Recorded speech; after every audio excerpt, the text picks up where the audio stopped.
Hai guys, selamat berjumpa kembali pada channel novel populer viral yang keren ini. Saat ini admin akan menghadirkan sebuah novel yang viral dengan alur cerita yang sangat menarik dan seru, yang berjudul Kaisar Agung Seni Bela Diri. Sebelum mengikuti keseruan ceritanya, mohon bantuan kalian untuk subscribe, like, dan share video yang ada di channel ini. Selamat menikmati.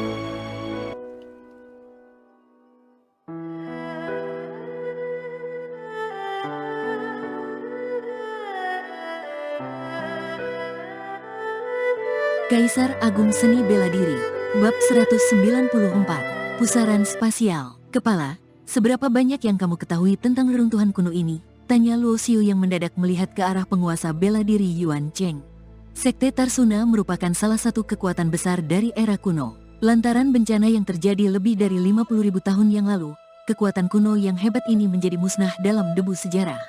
Meskipun Sekte Tarsuna sudah hancur, mereka tetap meninggalkan banyak reruntuhan alam rahasia. Hal itu membuat kultivator seni bela diri generasi berikutnya bisa mendapatkan banyak keuntungan dari dalam. Serikat berburu memang merupakan tempat dengan informasi intelijen terlengkap yang ada di dunia tanpa perlu diragukan lagi. Luo Xiu baru menanyakan hal itu kepada penguasa bela diri Yuan Cheng. Dia memiliki otoritas yang tidak rendah di serikat, tetapi ada beberapa hal yang tidak bisa dia selidiki juga. Saat ini, penguasa bela diri Yuan Cheng tersenyum dan berkata, "Akhirnya, kamu menanyakan pokok permasalahannya." Berdasarkan catatan kuno, rawa air mengalir ini dulunya adalah alam rahasia tempat tanaman spiritual milik Sekte Tarsuna di zaman dulu. Meskipun tempat ini dihancurkan menjadi rawa yang tidak berguna 50.000 tahun yang lalu, ada seorang pesilat ulung yang bertanggung jawab untuk menjaga alam rahasia perkebunan spiritual yang tinggal di dalam gua ini. Alam rahasia perkebunan spiritual? Tanya Luo Xiu yang tampak kebingungan. Long Ning pernah memberitahunya bahwa ada 3 alam rahasia besar dan 9 alam rahasia kecil di Sekte Tarsuna. Akan tetapi, tidak ada alam rahasia perkebunan spiritual itu di dalamnya. Spiritual yang dimaksud mengacu kepada benda spiritual. Beberapa binatang iblis dan benda pusaka dengan nilai khusus termasuk dalam kategori ini. Sebaliknya, tanaman mengacu kepada ramuan spiritual. Kekuatan besar zaman kuno akan secara khusus membuka sebuah alam rahasia kebun obat. Itu dibuat untuk menanam berbagai ramuan spiritual yang berharga. Penguasa bela diri Yuan Cheng menjelaskan asal-usul alam rahasia perkebunan spiritual. Jelas saja bahwa yang disebut sebagai alam rahasia perkebunan spiritual itu bukanlah tempat untuk melakukan pelatihan. Jadi, tempat itu tidak dikategorikan dalam 3 alam rahasia besar dan 9 alam rahasia kecil. Sebuah alam rahasia tempat ditanamnya ramuan spiritual dan khusus untuk penangkaran makhluk spiritual tentu saja adalah tempat yang sangat penting tanpa perlu diragukan lagi. Sementara itu, reruntuhan kuno yang ditemukan oleh berbagai kekuatan itu besar kemungkinan adalah gua penjaga yang bertanggung jawab untuk menjaga alam rahasia perkebunan spiritual di zaman kuno itu. Pesilat ulung yang menjaga alam rahasia sepenting ini pastinya sangat luar biasa. Jika ada 1 hingga 2 benda peninggalan di dalam guanya, itu pasti akan membuat banyak pesilat ulung ingin berebut untuk mendapatkannya. Sejak berita tentang reruntuhan kuno itu tersebar, pesilat ulung dari berbagai kekuatan sudah berkumpul di tempat itu hanya dalam waktu 5 hari. Sekte Matahari Hitam tetap diam dalam menghadapi hal tersebut. Sekalipun mereka merasa bahwa mereka yang pertama sekali menemukan pintu masuk reruntuhan tersebut, saat menghadapi pesilat ulung dari berbagai kekuatan besar seperti itu, mereka harus mengandalkan kemampuan sendiri untuk mendapatkan keuntungan terbesar di dalamnya.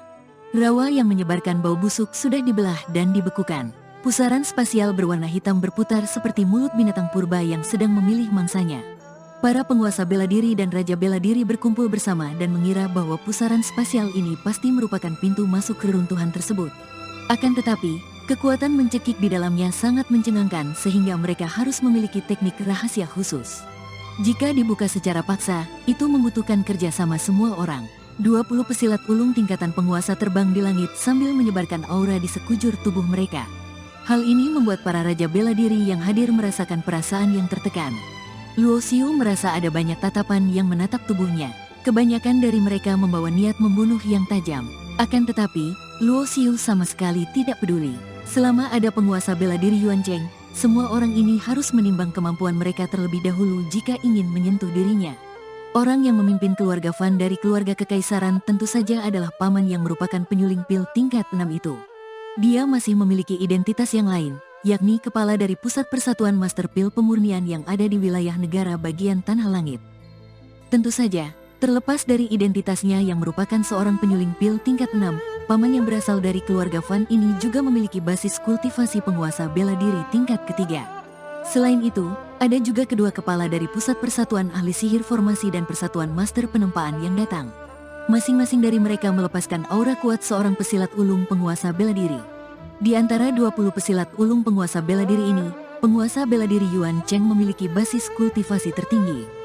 Dia telah mencapai penguasa bela diri keempat puncak. Hanya tinggal sedikit lagi, dia akan mencapai alam penguasa bela diri kelima. Yang kedua adalah Ketua Sekte Matahari Hitam, Pemimpin Istana Ungu, dan Ketua Sekte Sungai Panjang. Ketiga orang ini merupakan penguasa bela diri keempat. Mereka hanya sedikit lebih rendah dari penguasa bela diri Yuan Cheng. Saat melihat pemimpin Istana Ungu, Luo Xiu merasakan niat membunuh yang tak tertahankan muncul dari sekujur tubuh Yan Yueyu. Musuh yang telah membunuh orang tuanya tidak bisa dibiarkan begitu saja. Luo Xiu tahu betul bahwa dendam yang luar biasa besar ini telah ada sejak Yan Yueyu masih kecil. Hal ini membuatnya memikul dendam kesumat itu sambil berlatih dengan sangat keras selama 300 tahun. Jangan impulsif, ujar Luo Xiu sambil meraih tangannya. Yan Yueyu menarik napas dalam-dalam. Dia juga tahu bahwa tidak mungkin baginya untuk membunuh pemimpin Istana Ungu sekarang. Kehangatan dari telapak tangan Luo Xiu memenuhi hatinya sehingga membuat niat membunuhnya perlahan memudar. Sekalipun Yan Yueyu sudah menekan niat membunuhnya, hal itu tetap saja dirasakan oleh pemimpin Istana Ungu. Kemudian, sebuah tatapan yang agung menatap ke arahnya dengan dingin. Pemimpin Istana Ungu ini telah berlatih selama 400 tahun, tetapi dia hanya terlihat seperti pria parubaya yang berusia 30 tahun. Saat ini, ada sedikit kekejaman tampak di wajahnya. Sebuah aura yang akan membunuh semua orang yang melawannya muncul. Tatapannya sangat dingin bak sebuah pedang yang tajam sehingga membuat orang tidak berani menatapnya. Namun, Luo Xiu tidak takut karena Yan Yueyu adalah wanitanya. Dia tentu akan memikul dendam kesumat ini dan menghadap pemimpin Istana Ungu itu. Yang satu adalah pemuda yang baru berusia 17 tahun, sangat energi dan angkuh. Yang satunya lagi adalah orang tua hebat tingkatan penguasa yang telah berlatih selama 400 tahun lebih.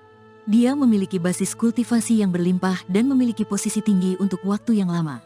Konfrontasi semacam itu menarik perhatian banyak orang di dekatnya. Besar sekali nyali orang itu, ujar seorang pria tua bungkuk dengan pakaian sederhana sambil tersenyum. Melihat dandanannya, dia tampak seperti petani tua dari pedesaan. Dia tampaknya sangat salut dengan tindakan Luo Xiu yang begitu berani berselisih dengan pemimpin Istana Ungu. Jadi, dia langsung berbicara seperti itu tanpa takut apakah hal itu akan mempermalukan pemimpin Istana Ungu atau tidak. Ada banyak pesilat ulung tingkatan raja yang tidak mengenal pria tua bungkuk itu. Akan tetapi, tatapan pemimpin pesilat ulung penguasa bela diri dari berbagai kekuatan besar itu menjadi sedikit dingin. Itu karena pria tua yang tampak biasa dan sederhana seperti ini ternyata adalah orang hebat tingkatan penguasa yang sudah berusia 1000 tahun. Namanya adalah Qiyu Nanshan. Tuan Qiyu, kamu masih tampak seperti dulu, ujar pemimpin Istana Ungu tanpa berekspresi. Saat ini, dia menoleh dan menatap ke arah pria tua yang bungkuk itu. Para penguasa bela diri yang kenal dengan Qiyu Nanshan biasanya memanggilnya dengan panggilan Tuan Qiyu. Dia juga merupakan penguasa bela diri keempat. Pemimpin Istana Ungu memang takut kepadanya, tetapi rasa takut itu tidak terlalu besar. Baiklah, semuanya lepaskan dulu dendam pribadi kalian untuk saat ini.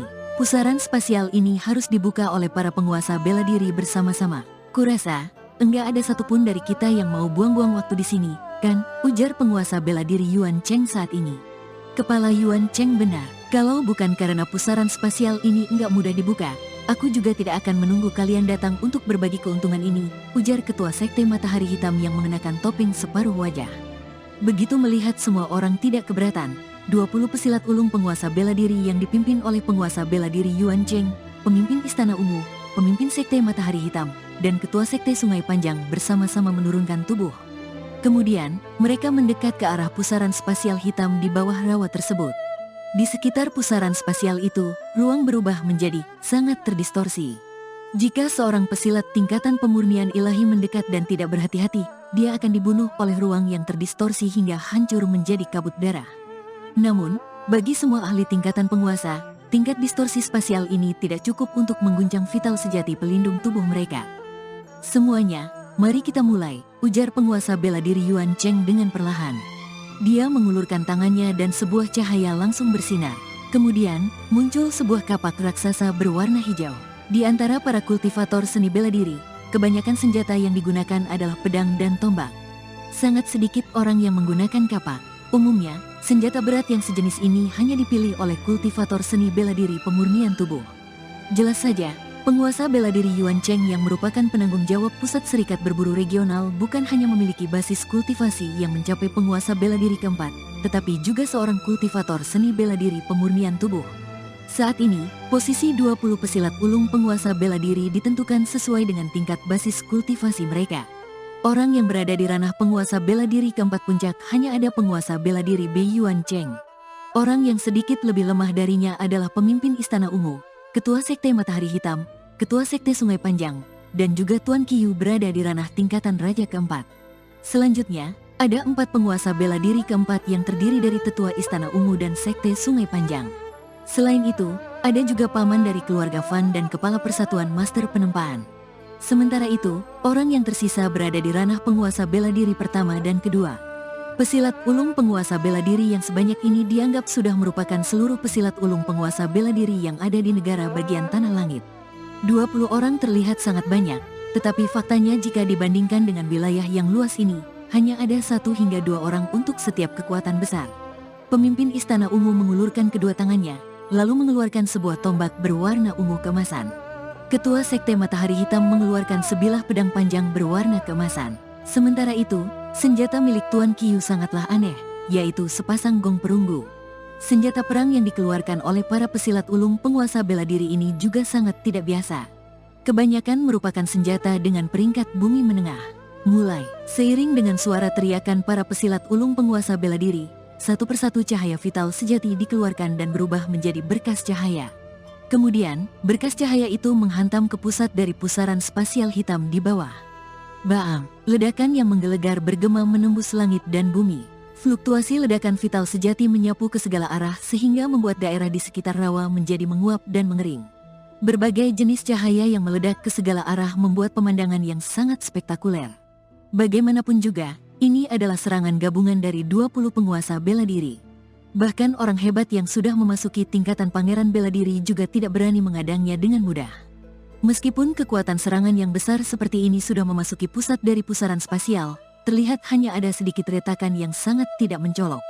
Sementara itu, jika ingin memaksa untuk membuka sebuah pintu masuk yang bisa dilewati oleh orang, mereka masih membutuhkan kekuatan yang lebih kuat.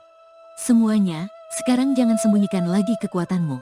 Kalau tidak bisa membuka sebuah pintu masuk yang stabil, tidak ada satupun dari kita yang bisa masuk, teriak penguasa bela diri Yuan Cheng dengan keras.